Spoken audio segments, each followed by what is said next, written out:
Did you ever think to yourself, geez, when I was a kid, I remember the Killer Bees being like one of my favorite tag teams in the WWF?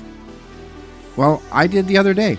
So why not discuss the top 5 reasons why they never won the belt?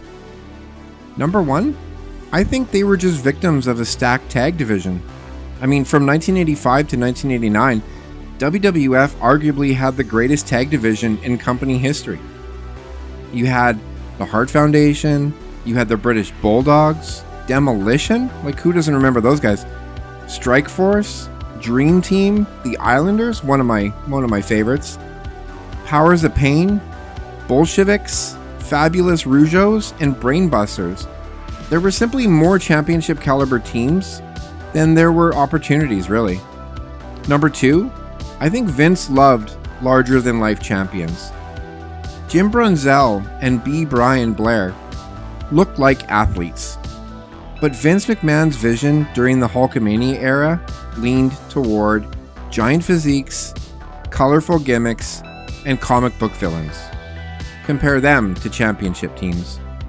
You had Demolition, Hart Foundation, Strike Force, and the British Bulldogs all being champions. Each had either incredible size, outrageous personalities, or a memorable manager. The Bees were simply good guys. Sometimes that's not enough.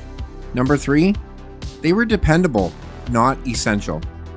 The Killer Bees were trusted, they opened cards, they made heels look great, they got crowds excited, they almost never had a bad match. Unfortunately, that's often the role of a company utility player, quote unquote. Every wrestling promotion has them.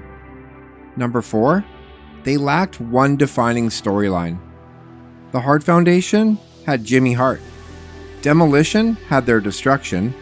The Bulldogs had Matilda. Strike Force had Tito and Martel. Eventually, Martel turned on Santana, of course. The Killer Bees never really had their story. Fans liked them, but fans weren't emotionally invested in a major rivalry. Number 5, the mask gimmick became controversial. The Bees became famous for masked confusion. One wrestler would slip on a mask while the referee was distracted. I absolutely love this.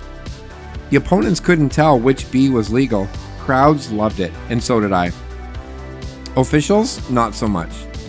WWF quietly phased it out because it created too many rules issues. Well, I mean, even the heels broke the rules all the time. Who cares?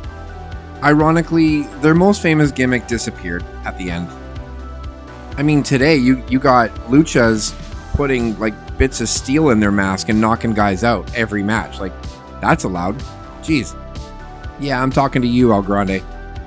A question I always ask is, did crowd reactions hurt them? Well, not really. I mean, listen to the crowds from WrestleMania 3, Saturday night's main event, Superstars, and Wrestling Challenge. The Bees consistently received loud cheers. Kids absolutely loved them. Their yellow and black gear stood out. Merchandise sold well. If anything, fan reactions suggested they were over enough to receive a title run. Another question I ask is, were they simply victims of timing? Well, the answer is probably. Consider who held the belts. 1985 to 87 was the Hart Foundation. 1987 also Strike Force. And 1988 to 1990, Demolition.